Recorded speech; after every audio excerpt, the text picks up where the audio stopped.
Good morning, good afternoon, everybody. My name is Carlo Ratti. I'm the director of the Venice Biennale 2025 this year, still for another 24 hours. Today is kind of the finissage.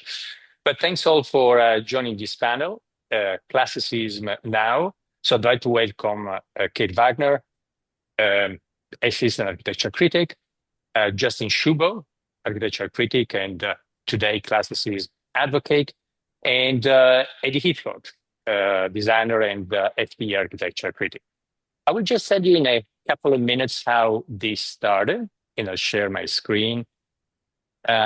This started, it started inside the framework of the Venice Biennale 2025, Venice Architecture Biennale 2025. You can see it here. Again, tomorrow is the day of the finissage, as I would say. Inside the Venice Biennale, we've been having a lot of conversations. They've been in this space in the middle of the Arsenale, in a section dedicated to collective intelligence. We call this a speaker's corner. It's been quite amazing. Over tens and tens of thousands of people joining, sometimes residents from Venice, schools from all over the world, students or professors, symposia. So many conversations. And as part of that, one conversation was related to an op-ed I wrote a few weeks ago that was related to the latest executive order by the White House. And the title that the FT gave was "Don't Make Federal Architecture Beautiful Again." So that was my initial op-ed. And then after that, just a couple of days later, I got an email from Justin, who they didn't know. Justin also sent a letter to the FT. That's it. You find all of this online. That was titled "Jefferson is the President's American Architecture Idol." And then also Norman Foster, a few days later, replied about style or aesthetic excellence. And his point was aesthetic excellence in architecture is not a question of style. Following that, we organized a small conversation at the inside the Arsenale, but then we had some technical glitches. So today we're continuing basically doing that conversation that we didn't have in the speaker's corner with all of you connected, and then we'll upload it online so for everybody to enjoy and comment. Having said this, this will work with, we'll start with a first 8-minute presentation by Justin, then another 8-minute presentation by Kate, and then, we'll start a conversation and everybody connected can share questions, comments, and so on using the chat, both on Instagram and also on Zoom. Just a final thing, I think the principle we've been using at the speaker's corner and for all the Biennale was really to be able to debate any topic. I understand that this topic can, bring a lot of passion. And so I just want to say the principle we've been following over the past 6 months inside the speaker corner is this one. You might have heard this, is Voltaire via Evelyn Beatrice Hall. I might disapprove what you say, but I will defend it to the death. You're right to say. So having said that, as I said, first Justin, then Kate, and then we'll start the conversation.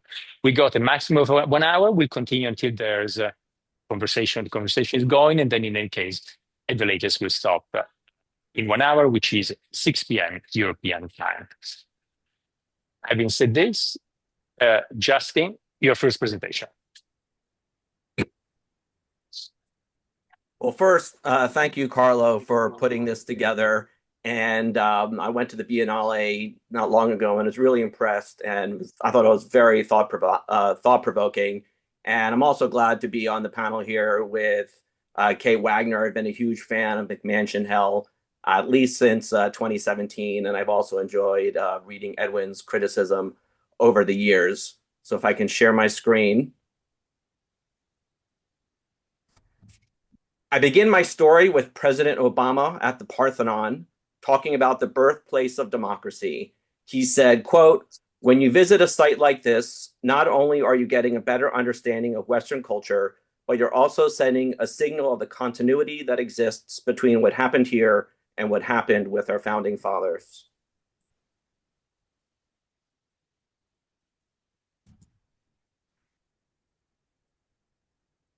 Sorry, my computer is frozen. There we go. Thomas Jefferson was a genius amateur architect. Here is the Virginia Capitol he designed based on an ancient Roman temple. It was the first public building in America to reject the English colonial tradition, thus representing a kind of cultural independence.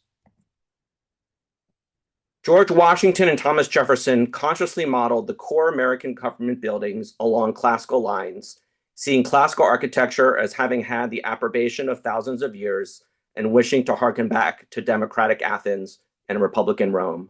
This is the original design of the US Capitol. The founder started a trend that lasted nearly 150 years and which drew the admiration and respect of Americans across generations. In 1901, the government codified existing practice by making classicism the official government style, and there was an efflorescence of handsome Beaux-Arts designs like this custom house and skyscraper in New York. Likewise, in the 1930s, the Franklin Delano Roosevelt administration kept classicism official under the Works Progress administration. Here are two iconic, widely loved classical buildings constructed in the modern era: the US Supreme Court and Jefferson Memorial. President Franklin Delano Roosevelt was a strong advocate for classical architecture. He fought the modernist establishment to get this memorial design built. In 1962, the government agency overseeing federal buildings, the General Services Administration, rejected classicism and de facto made modernism official. Hundreds of forgettable modernist buildings were constructed like this one. Not a single classical or traditional federal building was constructed until the 1990s. On the left is the international-style federal courthouse in Chicago by Mies van der Rohe. Yet, when a movie was made of the famous trial of the Chicago Seven that took place at the building, the filmmakers used a classical exterior and interior, as seen in the poster on the right. Since no one can tell that Mies' skyscraper is a courthouse, nor would someone expect to get justice in a commercial office building, a steel and glass cage. GSA also built many brutalist buildings like the FBI headquarters and the Department of Housing and Urban Development by Marcel Breuer. It is widely considered to be one of the ugliest buildings in Washington. 3 different HUD secretaries, one of them Republican, 2 of them Democrat, have said that the building is like 10 floors of basement. One of those Democrats, Julian Castro, said it looked like something from the Soviet Union. In 1994, GSA created the Design Excellence Program to remedy what the agency itself, like its clients and the public, perceived to be the abysmal quality of its buildings. What we have gotten is stylistic modernist chaos. The founder of the program had an anti-classical agenda, and no more than 10% of the buildings constructed have been classical or traditional. Here we see a courthouse in Central Islip, New York by Richard Meyer. The New York Times architecture critic said the interior of this courthouse had a, quote, sinister aspect and was like something out of Piranesi. This is the interior of Meyer's courthouse in Phoenix, Arizona. It's a brutally hot glass box in the desert. Worse, it is reminiscent of a panopticon prison design. In Orlando, Florida, the judges and local community wanted a traditional courthouse, but GSA foisted this modernist one upon them, which outraged the jurists and local community. Here is the Austin, Texas courthouse, an instance of imbalance like out of the game Jenga.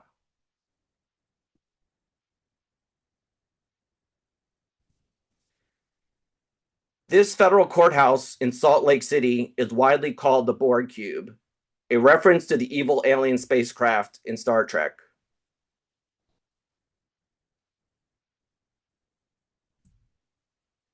Also looking like something out of dystopian science fiction is the San Francisco Federal Building by the deconstructivist architect Tom Main. It looks like it's about to kill you with laser beams. It's no accident, given that Main has said that his work takes a, quote, aggressive attitude towards the public.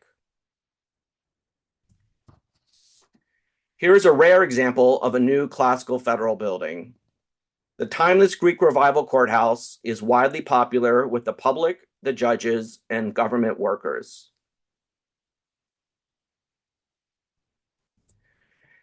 In 2020, a survey by the Harris Poll done by my organization found that 72% of Americans prefer classical and traditional architecture for federal buildings. There was a preference for tradition among all demographic groups, including gender, race, education, and socioeconomic status. The survey results were also strongly bipartisan, with tradition being favored by 70% of Democrats and 73% of Republicans. The survey questions, and here's an example of one of them, paired traditional versus modernist buildings, carefully matched in color, shape, and so on. In this instance, the classical Environmental Protection Agency on the left was vastly preferred over the brutalist HUD building, 81% to 19%. Here's another survey question, pairing a courthouse by I.M. Pei's firm versus a classical design. As you can see, 81% of the people preferred the classical design. At the end of his first term, President Trump issued a revolutionary executive order that required that there be a preference for classical and traditional architecture for federal buildings, and the order mandated classicism for Washington, D.C. The order emphasized the importance of beauty and said that new designs should be admired by the general public as opposed to architectural elites. The order broadly defined classical architecture to encompass everything from neoclassical to Beaux-Arts to Art Deco. Traditional architecture was also broadly defined to include Romanesque, Spanish Colonial, Pueblo Revival, among others. Here, for instance, is a historic Spanish Colonial federal courthouse. Although President Biden revoked the order, President Trump reissued a version of it a few months ago. Trump's executive orders triggered a hysterical response from cultural and architectural elites, with some saying this was outrageous censorship or a dog whistle for white supremacy. But consider that the prominent liberal Supreme Court Justice Stephen Breyer, who retired just a few years ago, once wrote, quote, "Classical forms help convey a sense of fairness, dignity, continuity, and equality in a public building." Indeed, in 2008, Obama gave his presidential nomination speech at the Democratic National Convention in front of a Greek Doric backdrop. If classical architecture is the architecture of white supremacy, why did Obama do this? The answer is obvious. For ordinary people, classical architecture quite simply is the architecture of American democracy. And with that, I turn things over to Kate. Thank you. Let me just share my screen real quick. Thank you for that provocation, Justin. And I think we're all in agreement that the Tom Main building in California is one of the worst buildings of all time. Oh, my dog, come on, chill out. So this is my dog, Sigmund. He just got adopted and has separation anxiety, so I'm very sorry. Thank you all for inviting me today. Thank you to Carlo Ratti and to Biennale. It's good to be back in the Critics Corner, even virtually. And I've even worn my special 15th century tapestry sweater for the occasion. My issue as a critic has never been with traditional architecture writ large, but with how it has been employed by the extreme right in the US, though I'm not accusing Justin of this. This is very much an online phenomenon. And elsewhere as a sort of Trojan horse for reactionary ideologies that seek to restore a mythical world of Eurocentrism. Key to these reactionary points is the idea that modernism is hated, coercive, or degenerate, which is an old one dating back to the dawn of modernism itself and involving some of history's worst actors. However, I'd also like to point out, anecdotally, that I don't think that modernism is unpopular, given the fact that for the last 15 years, people of my generation, meaning millennials, have been so obsessed with mid-century modern interiors and design that it has become a pejorative for the entire generation, up there with avocado toast. I've written at length about this in my work at The Nation, and if you're interested, you can read more about it there. However, I want to respect the prompt by eschewing the culture war and even the style wars of the 1980s to talk about the shared crisis we are all responding to in our own way. The trads have a point when they say that contemporary architecture has failed to respond to the needs of the vast majority of people, that architecture has largely become a toy of the elite.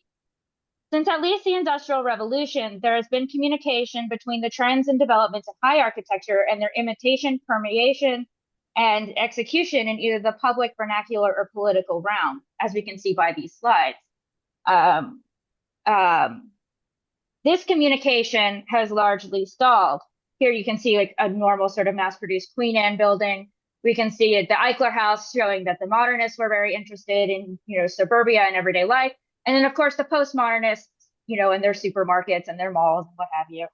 But architects in the last 30 years, especially in the United States, have largely focused on massive and formally athletic cultural projects in major cities and on houses for the ultra rich. And in response, architecture has become both touristic in character and a luxury. Meanwhile, the best liberalism, captured by technocratic imperatives of urban planning, has had to offer is an anti-architectural mantra of build at all costs, which indeed rankles the average person who rightly believes that aesthetics do matter. Personally speaking, when I talk about architecture with non-experts, I found that their ire is less directed towards modernism than it is developer schlock, greed, and the identification of newness with social problems like gentrification. Until the left devises for itself an architectural vision for the future, beyond rehashing modernism in the same nostalgic mode as conservatives use for traditionalism, the public discussion of aesthetics will either stall or be ceded to the right. Meanwhile, traditional forms of public discourse have degraded immensely. Education about all forms of architecture, including traditional architecture, and perhaps even especially traditional architecture, is slim to none. You don't learn about architecture in schools in the United States. We look at these classical buildings and we understand that they are beautiful, but we don't understand why. And we also are incapable of understanding the continuity between the classical form and modernism itself. You can't really understand Le Corbusier without going to the Acropolis, and you can't really understand Louis Kahn without visiting the castle at Carcassonne. But also theory, once the domain of the practical and political, has either been relegated to the academy or replaced with marketing.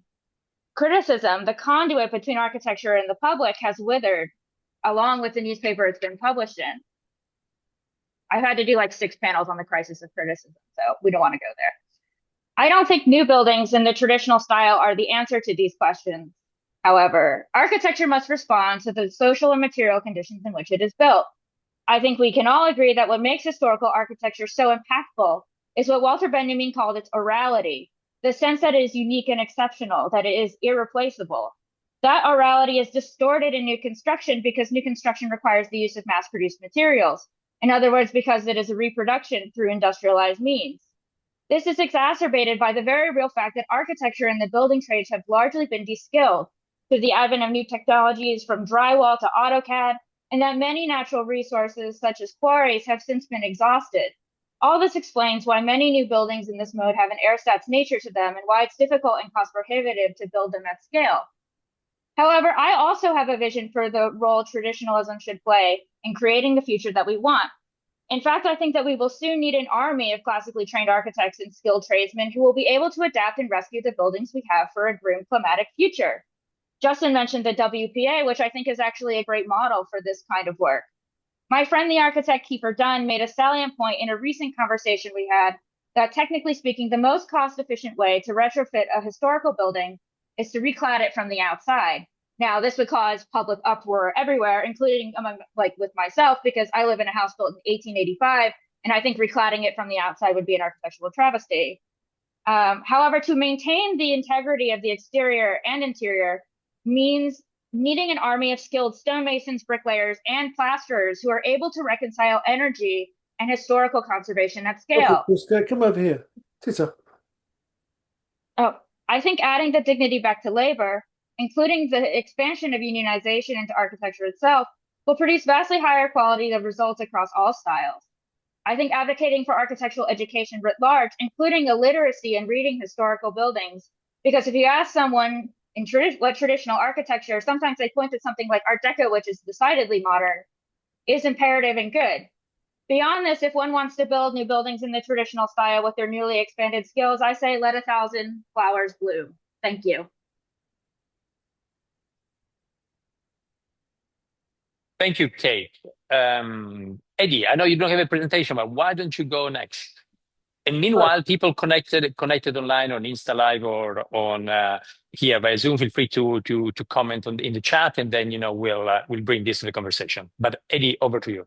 Yeah, I almost don't need to say anything now because Kate, I think, said pretty much everything I was going to say very eloquently, better than I would say it.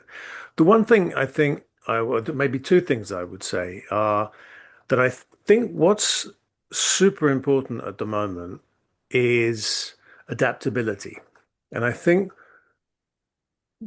the reason, in a way, that we like historical architecture, let's say Georgian terraces or Soho lofts, is that they've proved endlessly adaptable. And I think where I agree with the historicists is that there are certain kind of scales, maybe the scale of 5 stories, 6 stories, that you can walk up the stairs, open the windows, you have natural light.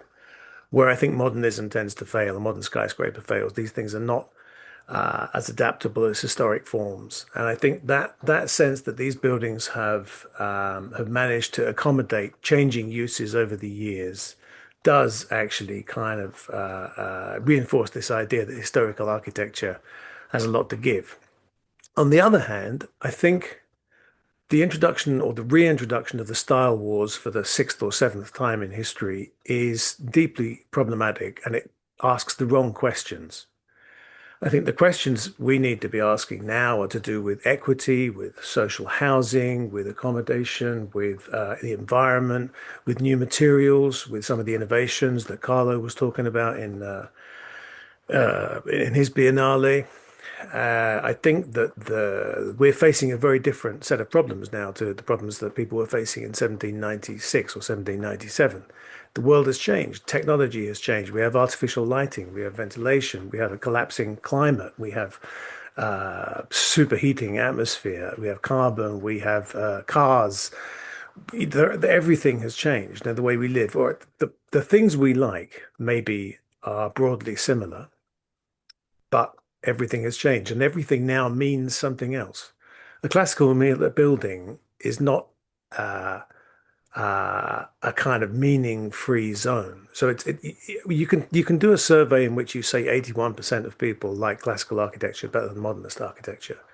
But that's because you show them a bad modernist building. If you show someone a good modernist building and a bad classical building, I think you'll probably reverse the results. So it's a kind of very easy sleight of hand. And I think in a way this whole discussion is a sleight of hand. Trump issuing an executive order to say that all federal buildings must be beautiful, while at the same time negotiating to build huge private projects with Saudi Arabian money or Gulf money. And those buildings will not be classical, by the way. Those buildings will be modern. Look at what Trump builds himself. He doesn't build classical buildings. And when he gets to the White House, he sticks decals on, like a gold sticky fiberglass decals that cost $3 a piece. It's a kind of it's a distraction tactic, I think, from what's really happening and from the real problems. And I think that's where in a way we can easily get sucked into a style war. Like Kate, I'm pretty tolerant of style. I don't particularly mind. I have nothing against classical building. Like Kate, I love Art Deco. I think Art Deco is maybe it's the high point of American architecture, maybe of any architecture, but it's absolutely modern, like Kate says. It comes out of Hollywood. And I think this is a kind of sideshow, and in discussing it in a way and in giving it too much oxygen, we're slightly guilty of uh, of being sucked into exactly what Trump and the far right, even want us to be sucked into, which is not looking at where the real problems are. Forgive me, Justin. I don't mean to junk you in with the far right, but I think it is, as Kate says, if you look online at the kind of meme culture and social media, you'll see that there's a lot of, I think they call it white sculpture posts, classical Roman busts and kind of Greek sculptures being used as a cipher for white European culture. So I think in a way, a lot of this is just provoking us to look the wrong way, and not to look at the crisis in climate, the crisis in democracy, the rise of the far right, and so on. But that's it. I won't rant anymore.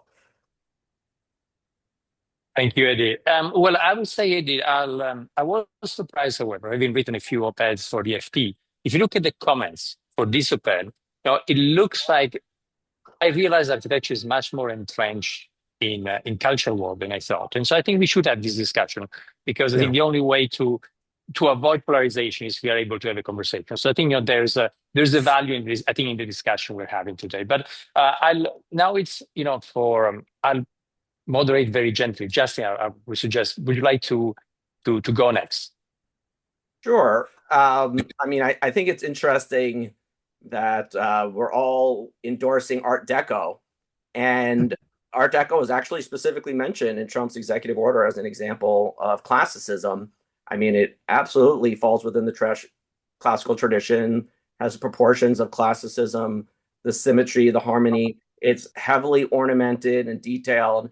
And in fact, if you look at the time, the modernists, and I distinguish between modernist and modern. Of course, it was modern. Everything is modern. It was of its time.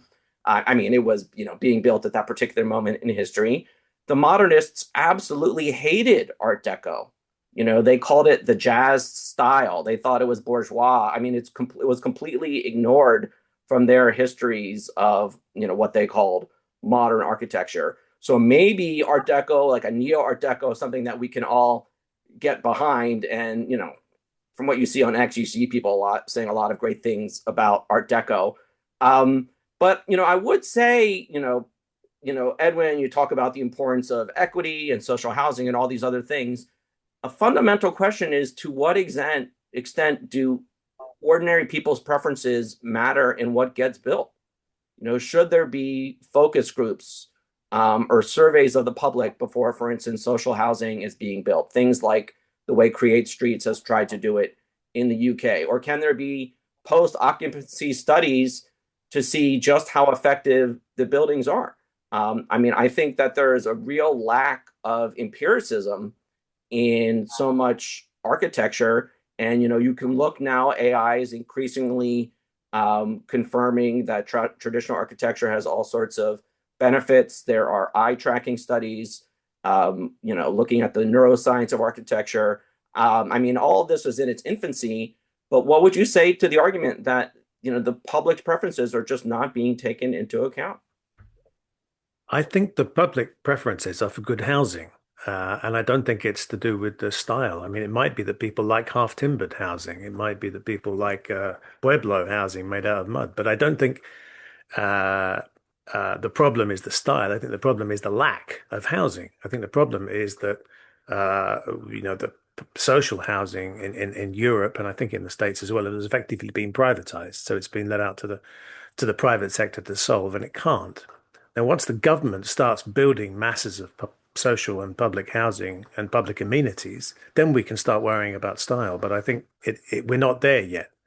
First, I think we need the government to step in. And then if the government wants to build a few million units of classical social housing, I'd be delighted if they're all, they look like Jefferson designed them in 17-story stone-clad buildings. Great, but I think we're a very long way from that yet. I think it's a dream. I think the style is really the low down the list. I think people want housing that's warm, that's solid, that keeps its value, that has a good natural light, that has play space for kids, that's accessible to public transport and shops. I think that style is kind of actually quite low on the agenda. Eddie, I'd yeah, also like to, oh, no, go ahead, Kate.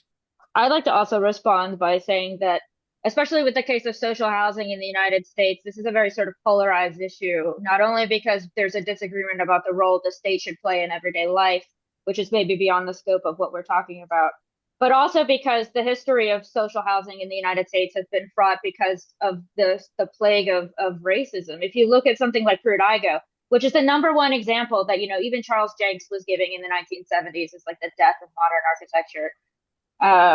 If there's a great film called The Pruitt-Igoe Myth that goes through, it talks to the people who lived in that housing. It interviews them, it shows them the old photos, and overwhelmingly, the people who lived there loved living there before it was starved of resources by the city because they refused to integrate the building. And so what you see is not necessarily a failure of architecture, but it is a failure of politics. It's a failure of the ability to actually participate in what would be a meaningful democracy, which is one in which all liberal subjects are treated equally. And so if you want to also talk about popularity of something like Art Deco, I actually think that that popularity lives on in the popularity that you're seeing now of Iranian brickwork. This has been, if you've been on social media at all, you've noticed that there are these posts that go viral time and time again of these buildings that are built in Iran that have this phenomenally textured, very sophisticated brickwork where it looks like the brickwork is undulating, or it looks like the brickwork is, it's ornamental, it forms a screen, and it's generally very beautiful. And I think that people love, I don't necessarily know like if it's proper to group it in with classical architecture, but people love ornament. They love articulation on a building.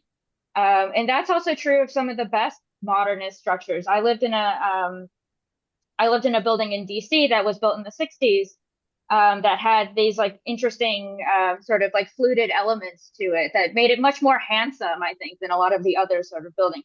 And I think the reason why people hate these terrible developer schlock buildings is because they are following these kinds of technocratic urban planning rules that say you have to break up the massing, or that you say that you have to, create a certain form based on like, design review or whatever, which is, I agree, an undemocratic process. It's also undemocratic to architects who should be able to work in their own best interest. But if you see also like with social housing, if you add like what Eddie said, like dignity to it, it really becomes a sort of phenomenal way of thinking about architecture. Like if you look at the work of Peter Barber, who is one of the most successful architects of social housing in Europe, like the buildings that he builds are very delightful. They form a square. They are context conscious.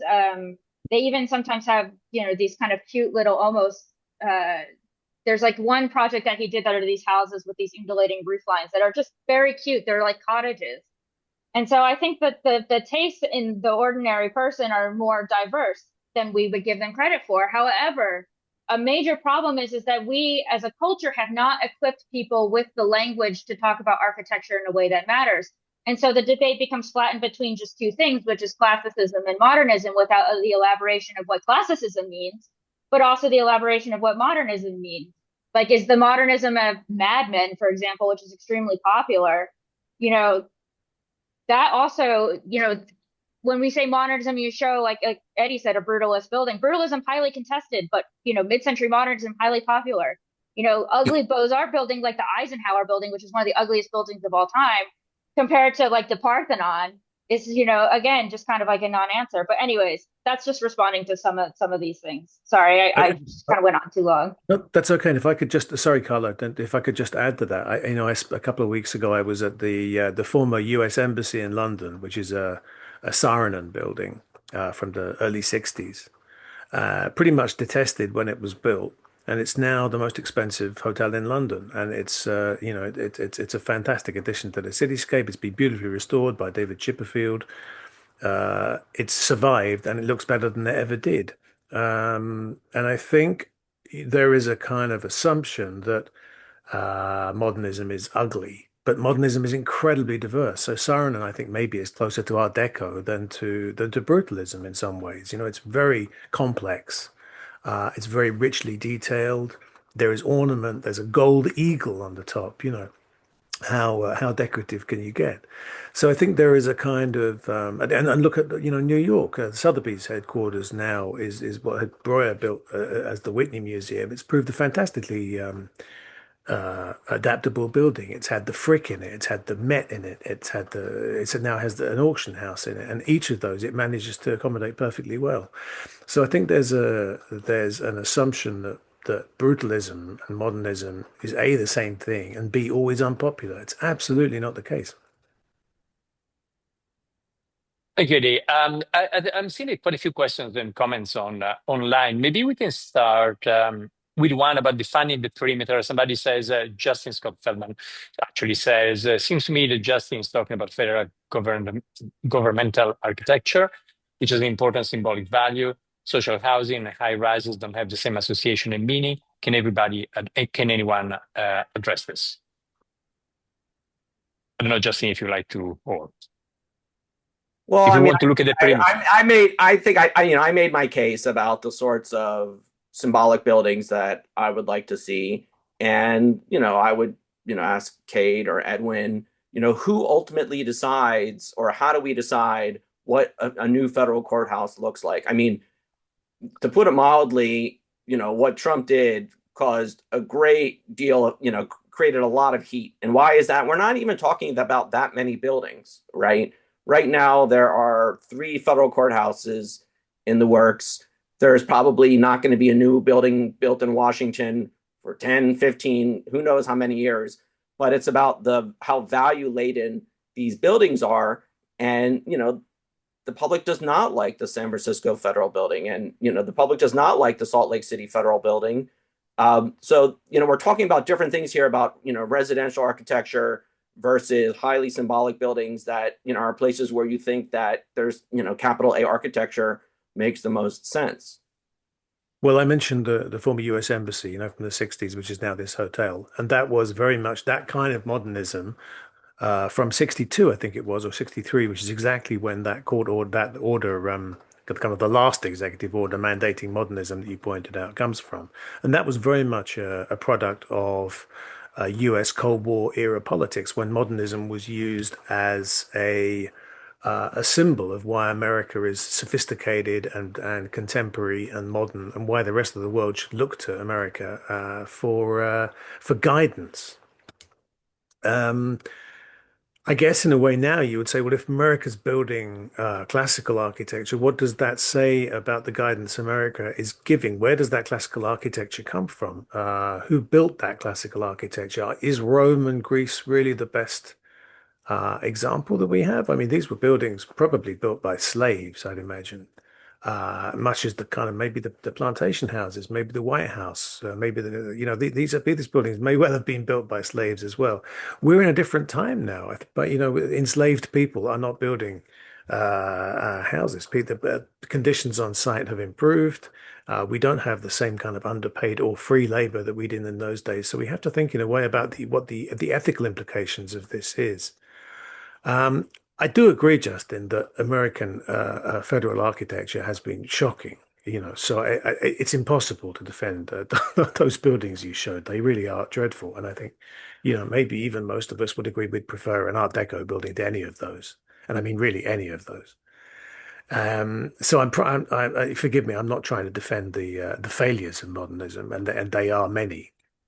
I just think we need to ask carefully where classicism comes from. And if you're talking about meaning in architecture, which clearly you are, and what architecture means to people, well, maybe it means something else to other people.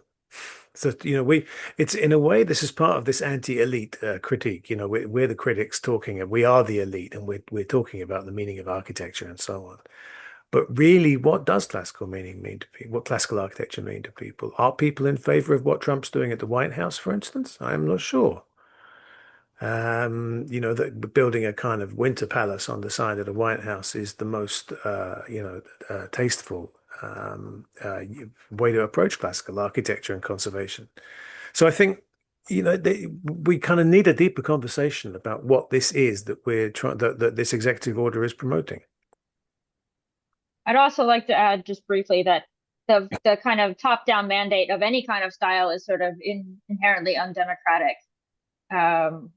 If you look at I can't remember what is the Moynihan resolution or bill that said Yeah. that architecture should reflect sort of the contemporary milieu, not necessarily that it should be modern, but it should reflect the world we live in and the sort of progression, the natural progression of aesthetic development. That is a sort of democratic ideal.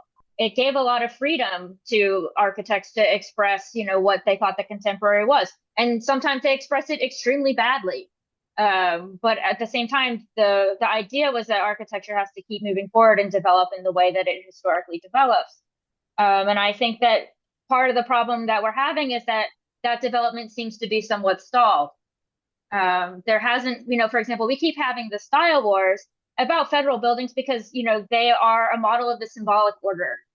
It is a competition to say what values matter and what the future should be on the scale of the state. And I think that the part that is the state is actually very important.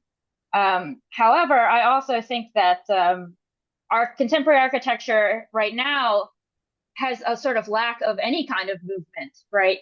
the last sort of concerted aesthetic movement in architecture was maybe deconstructivism. And that had a very limited application that you saw only with like large cultural projects, basically. It didn't trickle down to houses. It didn't trickle down to everyday life. It didn't interact with the public in a way that, even postmodernism and especially modernism, was talking about, that did interact with the public, that did, present some kind of communication between not only, high culture, like power or what have you, but also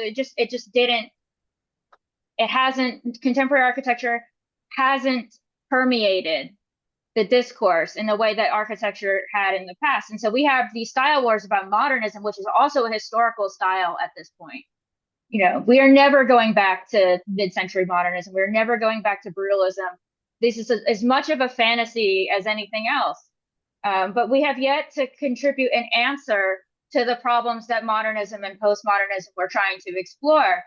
And so until we do that, and until we do that in a way that, that really touches what we call the symbolic order, we are just going to keep kind of running in circles with each other because there's sort of no after. What happens after postmodernism has been the sort of central stylistic question of architecture. And there has yet to be an answer that is in any way congealed. Or like an answer that people have advocated for. And so like the highest form of advocation would be the state, if you think about it. So the federal mandate does matter. And it actually hasn't really been answered in a way that is sufficient by contemporary architecture. And I think, here we are. Whether I think that the answer is to go backwards, we obviously disagree on that. But I think we all agree on the fact that we have yet to devise for ourselves a new symbolic order. And we have these debates between basically symbolic orders that have already passed through the annals of history. And I think that is the lack of aesthetic cohesion in contemporary architecture, the lack of a political program, especially in contemporary architecture, has been extremely detrimental. If contemporary architecture doesn't advocate for anything, okay, there's like sustainability and there's like some sort of like vague social imperative. But at the same time, like there's no real momentum about it. There's not really any arguments between architects in, the way that there was in the papers during the style wars. And so we are really kind of living in a limbo through which, the only thing we seem to be able to do is relitigate the past. And so like the one thing that I can say about Trump with the ballroom is that like he is actually doing his part to relitigate the symbolic order. He is, for better or for worse, and I argue for worse, he is destroying this symbol of, American hegemony in a way that reflects the kind of future that he wants to build, which, in this case, the choice of a winter palace essentially really reflects a certain political statement, which is that, we want this kind of, it's almost like a kind of neo-imperialist, 19th century way of thinking about architecture. But it is something. It isn't just like the constant reification of the same symbol over and over. It's like, yeah, we actually need to destroy some of these symbols to be able to make a new symbolic order. And, Trump is actually doing that in a way. And in that way, there is some sort of respect almost to command. Because, modern architecture or like, contemporary architecture has failed to do that. So what does that say about contemporary architecture? What does it say that contemporary architecture can't get close to power? What does it say that contemporary architecture doesn't have a political statement to counteract some of these things? That is a crisis. And it does, it's a crisis that replicates itself at the level of the state. I mean, is it? Thanks. Go ahead. Go ahead, Justin. I wanted to go through some of the questions, so go ahead, Justin, first. Oh, I was just going to say, I mean, do you believe that, modernist architects have difficulty talking to the public? Do they have a hard time talking to, say, contractors? I mean, why do we have so many McMansions? These are not buildings designed by architects. They're by builders who don't know what they're doing. And I think, Kate, as you once said, if we had more architects trained in classicism, we would have fewer McMansions. Many people have said that architecture has been having a crisis of confidence maybe for like 40 years now. And perhaps, the complete rejection of the past and of all the collective wisdom of mankind, the rejection of that has led to a dead end. And I'm not saying that we need a complete reversal where every single building in the world needs to be classical, but that there is something to be learned from that tradition, that it does tap into a kind of human nature that is otherwise ignored. Maybe I would just like, let me just throw something, Kate, something here from one of the questions and one of the comments online. And I thought it was an interesting one about the fact that traditional architecture is validated by AI, neuroscience. And there is effectively, um, and the question was, this is, should we just move on and not talk about tire styles or style wars and look at this, at what resonates most with people? And I wonder when reading this, I was thinking about Colin Rowe and the mathematics of the ideal villa. So basically combining Palladio and Corbusier and looking at that more from the point of view of what is behind it and again, how it resonates. And clearly, architecture without architecture, Rudolski's architecture was something that evolved over time, including feedback. And so could actually perhaps resonate more easily with, resonate from a visual point of view, a neuroaesthetic point of view more with us. I wonder if that is something that ties into this, Kate. yeah, the eye studies are kind of interesting to me. I'm not really like in favor of like a lot of these kind of psychological studies that are, that aim to sort of objectify what is a subjective phenomenon. I think all of us believe that, we have our druthers and our preferences, but a lot of us, I think we will all sort of acknowledge that, taste is subjective. And there are reasons why people like classical architecture a lot because it's like that's what they associate with architecture. They learn, it is beautiful and they see it a lot. It's like a popular cultural thing, it's not just, or that it's like modernism is just like because it's associated with the state. And, there's a lot of anti-statist politics in the world. And so like there's simply no way to extract something like aesthetics from the sort of broader cultural and social milieu. I think I have a sort of alternative historicization of the same period that we're all talking about, which is the last 40 years. That I think, part of the reason why we're sort of in this trouble is the over reliance on technocracy as the new thing to shape how architecture works. Like there's a kind of also a crisis that architecture responds way more quickly to developments in the tech industry, which have had extremely detrimental effects on public life, than it is to respond to like formal challenges from other places or maybe socio-cultural preferences. And so for me, like I am just very skeptical of anything that tries to make objective subjective taste. I don't really, my purpose as a critic is not really to enforce my personal taste on others. I actually think I have relatively bad taste.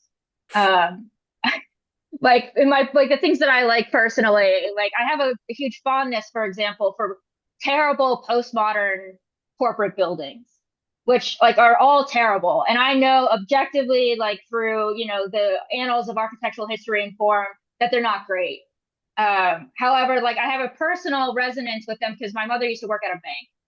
And so you can't necessarily like take some of these things away from people. You can't just put a bunch of pictures in their face and say like what is better or what is worse, because everyone has a personal and unique connection to architecture that I think we all agree has not really been nurtured either educationally or through sort of public discourse. And so the use of science to try to prove something that is so innately personal really just kind of rubs me the wrong way.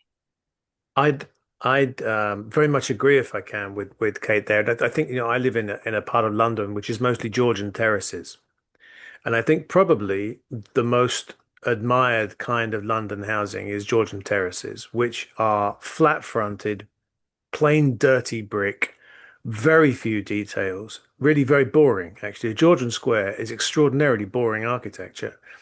And I challenge the kind of the visual monitoring, through kind of seeing at what details people are looking at, because there are virtually no details apart from a fan light above a door, maybe a door knocker. There's just nothing to look at. But the proportions are good, they've proved enduring, and people like them.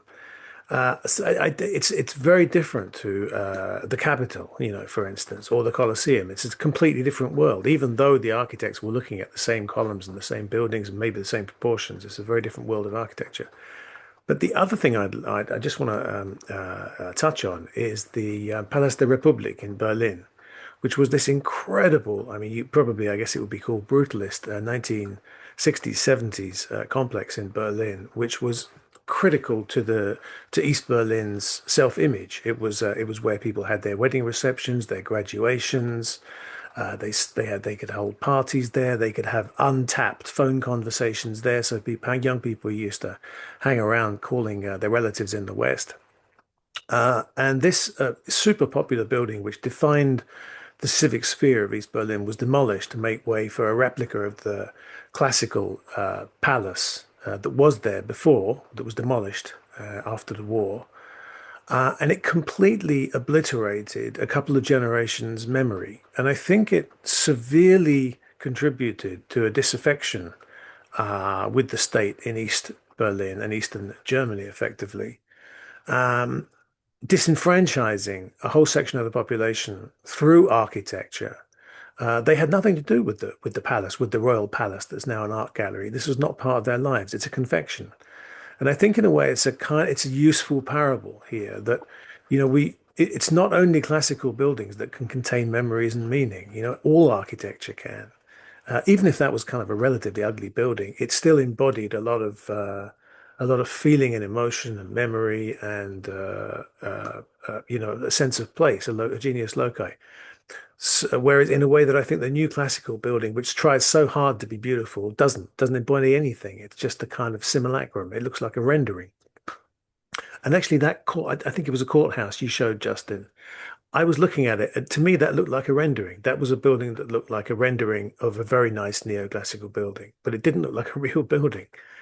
And I don't know why that is. Maybe that's my prejudice, like Kate with the postmodern corporate buildings. Maybe I kind of dislike a certain kind of neoclassical. But to me, there's something kind of eerie about some of these neoclassical buildings. But that's as far as I'll go in classical critique. Sorry to go on.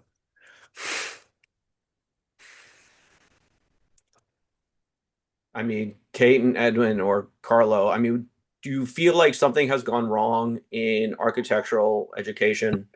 I mean, from what I understand, I'm not a trained architect. I'm just some layman with strong opinions. I mean, you get all of this theory made up of gobbledygook and fashionable, continental philosophy. Edwin, I think you recently wrote about how at certain architecture schools, it's considered bourgeois to even design a building. Yeah. I don't know if the public understands just what is going on in architecture schools. People are not learning how to design beautiful buildings. Is beauty even considered something important at all? And I don't know. I think there's a huge problem here, and there are only a few schools, at least in America, that are actually teaching the sorts of architecture that makes the world a more beautiful place. Yeah, beautiful though. It's tricky. It's tricky. So beauty is not part of the discourse in architecture, in literature, in art. I think probably in any cultural sphere now, beauty is not really talked about because it's problematic. Whose beauty, I think, is the problem.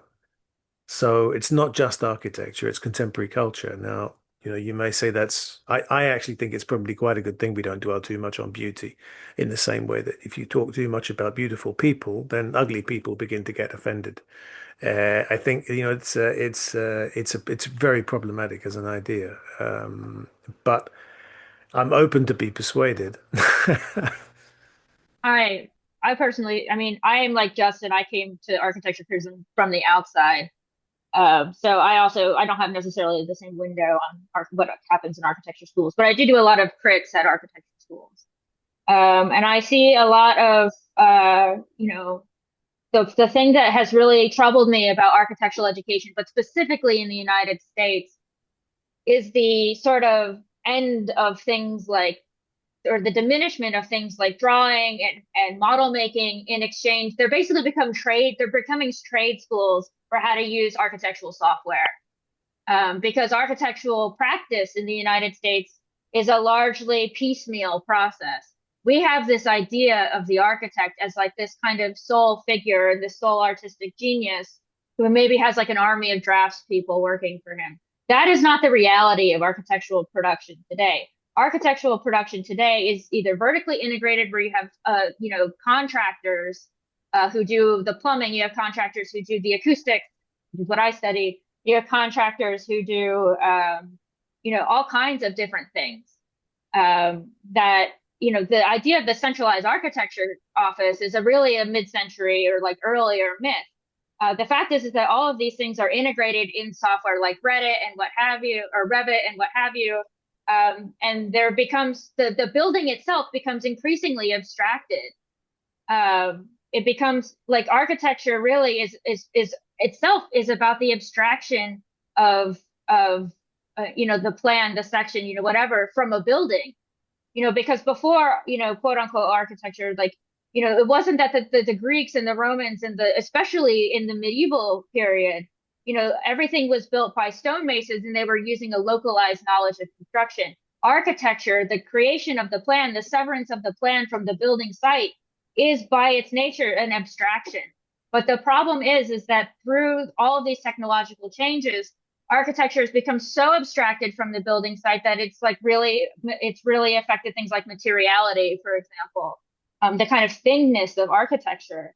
And the reason for that is because it is extremely profitable to build in this way. You can do the thing about the software is that it enabled, before architects would work on one project or two projects and they would devote their full attention to those two projects. But now, because you have the software, you can do 7 middling projects at the same time to be able to extract the most amount of profit from the practice. And now that is what architecture students, a lot of the times, but especially in the state schools, go, because, Yale can afford to send their kids to Rome, but, the University of Wisconsin maybe can't. They're learning essentially a trade school for doing this kind of stuff in this software. And so it becomes even more abstracted from the actual art of building. And that is that is not necessarily a problem of style. That is a problem of capitalism. That is a problem of the bottom line driving everything else. You ask, why don't buildings have ornamentation? Why don't they have curves? Why don't they have these other things? And the answer is because it costs more money to do more detailing.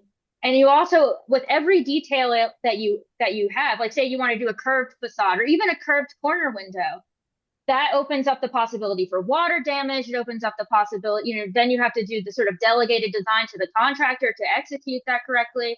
And what ends up happening is like there's such a fear of liability problems in architecture that is like one of the main things that constricts the formal exploration in ordinary buildings, like sort of like developer-led buildings in the United States.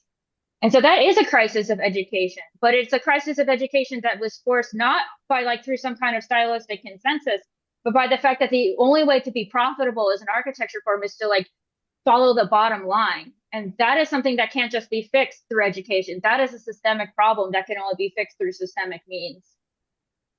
Actually, I would just butt in there and make a very short point, which I think, I would agree with Justin that I think that the increasing absence of history in most architecture schools is deeply problematic. Yeah, it's upsetting. And I think that's something that really that is easily resolvable. I just want to follow up on something, Edwin, you said. I mean, I'm glad that you talked about how, beauty is not, paramount importance, because I don't think that, I mean, we're kind of insiders in a way and, reading the journals and having a sense of what's going on in schools and so on. But I don't think the general public understands that. I don't think they really understand that architects have, are interested in different things, novelty, strikingness, originality, as opposed to beauty. I mean, you say, what is beauty? I think, if we're honest, a lot of, the artistic or architectural establishment are not interested in beauty because they think it is bourgeois. There's all sorts of intercultural agreement about what things are beautiful. The Chrysler Building, the Taj Mahal, the Capitol Building. You can go on and on. It's that is not controversial. But as you were suggesting, a lot of architects, they're just not interested in that. They might be interested in making things that are sublime in it or disorienting. I mean, one thing that drives me crazy is the increasing number of buildings that look like they're going to fall over. that are twisted, that are chaotic. And, human beings need order and security in their lives. And even if the building is super engineered well, that it's not going to fall down, that's not how people feel. Intuitively, they are feeling a sense of an unease. And, therefore there's something, there's almost like a nihilistic attitude of the architects toward the effects of their buildings on the public. I agree. I agree. But that really is an extension it's a symptom of architecture becoming a kind of branding. Architecture has now become branding both for the architect and the developer. And those buildings are just trying to be different for the sake of difference so that they can look different on a website or on a brochure. But I think you could also look at, automobile design. We all agree what's beautiful in automobile design, and it's probably a 50s Pontiac or a E-Type Jaguar. These are beautiful cars, but no one really is clamoring to drive those now. Cars today are gross. The SUVs are overscaled, oversized, ugly. They're all in black or silver. They're completely monochrome. But that's what people buy. And I think, in a way, okay, you can say, well, that's what there is. But if people wanted to buy a 1950s car, they could. But they don't. And I think, in a way, there's a parallel. It's not just architecture. So the reason I mentioned that beauty is not being discussed in theater or in fine art is that there is a parallel. It's not just architecture where there has been this kind of collapse in a consensus about what beauty is. I also just want to add that I think that this is also a problem of public education. Like my work largely as a critic has been to talk about how architecture really works, especially from a labor standpoint, because I think people don't understand how architecture gets built. Like I think that they have this idea it's like the architect is the prime mover and that there isn't like all of these different processes that go on. And so when you ask somebody why something is ugly, like what answer do you like I get asked all the time why these apartment buildings are so ugly. That's the number. Like I tell people I'm an architecture critic and they're like, why do we only build ugly housing? And it's like the thing is they're right. It is ugly. Yeah. Like there's a kind of like weird liberal like argument that like it doesn't matter that it's ugly because like we just need to build the housing. It's like no, it actually does matter that it's ugly. It does matter that we have all these ugly buildings around, but people don't necessarily understand why it got that way. Like they understand that the end product is gross, but they don't understand why. It's not because of like some sort of universal decision of like style or beauty or whatever. It really again is like it is all just sort of about the bottom line. And once you sort of reveal that, then there becomes like there's something to do about it, right? Like if you see that there is a problem with the way that we produce architecture, then there becomes a solution to how we produce architecture that could make architecture better. That isn't just like, stylistic discourse. But also just like as an aside, I want to point out that the weaponization of, I'm like a Marxist or Marxist adjacent. And the weaponization of the word bourgeois has like basically like rendered it, sort of meaningless in these kinds of discussions. Like there isn't like, there's a separation in who has money and who doesn't have money. Architecture sort of at large has always been bourgeois. There is no bourgeois architecture. Like all architecture is bourgeois architecture. So it's there's certainly bourgeois modernism. There's certainly bourgeois contemporary architecture. Like the kind of fetishized Art Galey type modern like glass box house with like all the stupid German modern furniture in it. That is a bourgeois house. Like that is like the bourgeois house. Just the McMansion is like somehow even like more populist in its sentiment. But anyways, like yeah, I don't know. I really feel like this is a crisis of education. And we don't educate people in how they can read buildings. So like they read a building is ugly and they do intuitively know that a building is ugly. Part of the reason I started McMansion Hell is to try to explain why McMansions are ugly, because everyone drives by that house and like that house is ugly. They don't, know exactly why specifically. Like they don't have the language to say this is a dormer, or this is like, the wrong kind of column. This is the wrong kind of proportion for a pediment. This is, this is a compilation of styles. This is overscaled. And so when you give people that language, then they can take it in their everyday lives and become architecture critics themselves. And so for me, the purpose of an architecture critic is a sort of pedagogical one where it should be empowering people to talk about architecture. And that includes being able to read a classical building, which is a skill that you have to learn, and if you can read a classical building, then you can appreciate classical architecture even more. And once you actually, in my opinion, once you understand the proportion and the sort of thinking, the process behind a lot of classical buildings, then you can look at modern architecture in a way that is much more meaningful, because you can see not only how it's different from classical architecture, but you can also see how it is informed by it, because a lot of modernist buildings are. Look at the Kennedy Center. But anyways, like, I think that this is a huge problem, that we don't have an architectural education especially in the US, and we don't have a culture of architectural criticism really either. The reason I was like so excited about doing this event is because, like, yeah, finally we all get to hash it out in the public realm. We just like are kind of talking past each other all the time. I rarely get to talk to architects about their projects. I rarely get to, hash it out with architects. Architects rarely hash it out with each other. But it's like, yeah, let's come out, let's have this discussion, and let's have it in public. And that is the only way that we can generate not only architectural discourse, but involve the public in talking about architecture in a way that matters, in empowering them to know what's going on. Because, like, if you keep people ignorant, then we're just really not going to get anywhere. And if you want to talk about democracy, we can't really have democracy in which, like, nobody knows anything. And so, like, a real democratic discussion of architecture would be one in which people feel confident to explain what they mean, to explain why they feel one way over the other. Didn't Trump once say he loves the uneducated? But Kate, don't you think sometimes the architects intimidate the client? The client? I mean, the captains of industry, the federal judges, architects, they want to build things their way. They want to control the money. And I don't know. I mean, Frank Gehry has bragged about manipulating his clients to get what he wants built. And I'm all for education. And, one reason Franklin Delano Roosevelt was so confident in his architectural opinions is because he did grow up like learning about traditional architecture. He even designed sketched the Naval Hospital in Washington. He sketched his own presidential library.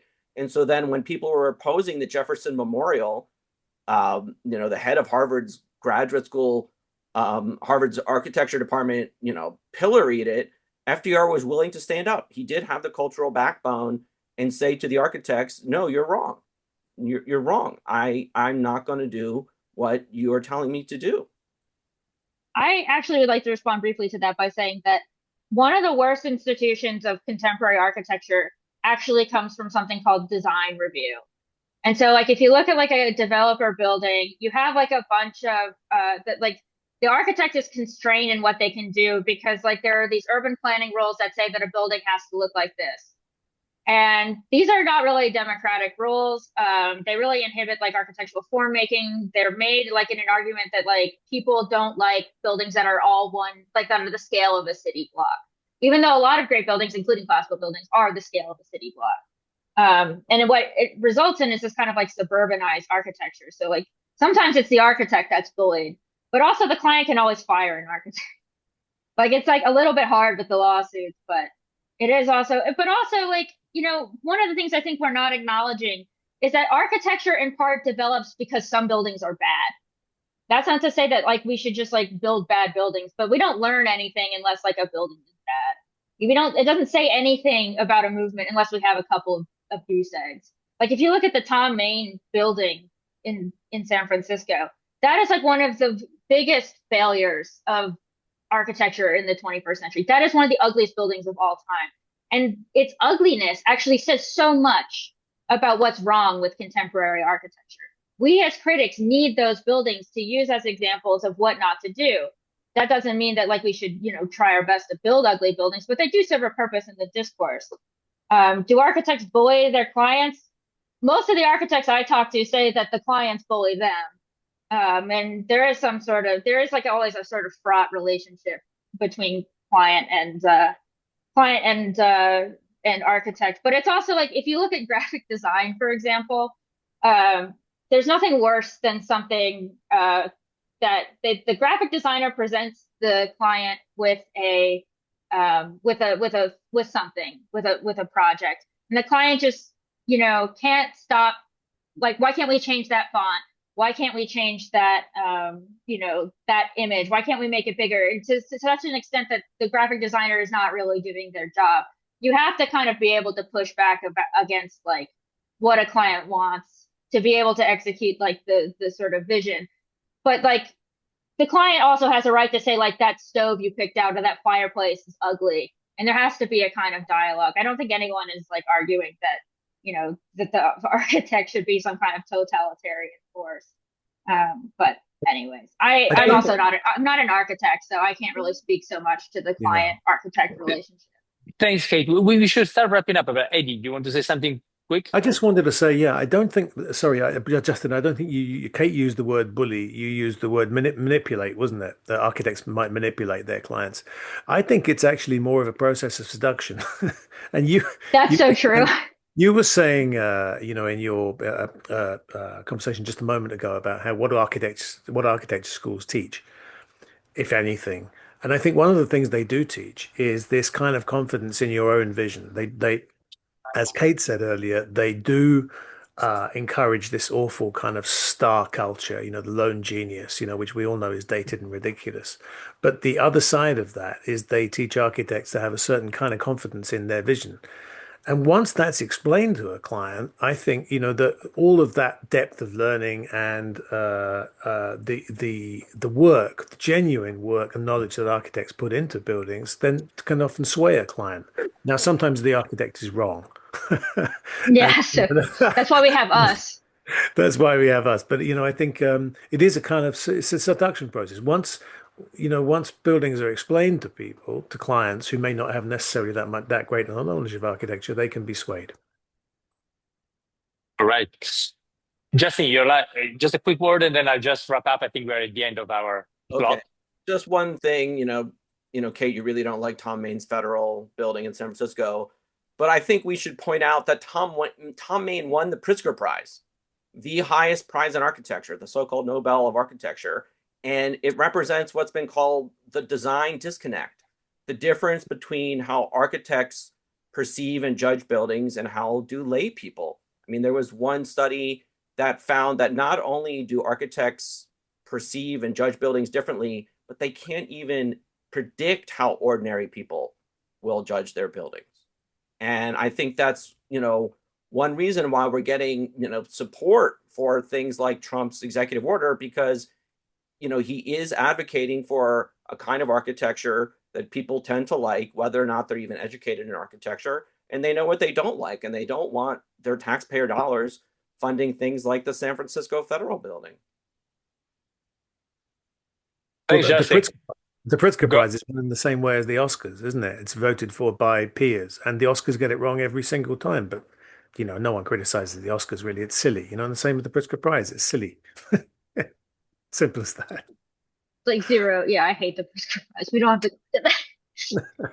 All right. Well, guys, thanks everybody. I need to thank you a lot. Thank you for twice. The first thing is that, I was supposed to just facilitate here on behalf of the Biennale, but actually you facilitated yourselves. The conversation went very well.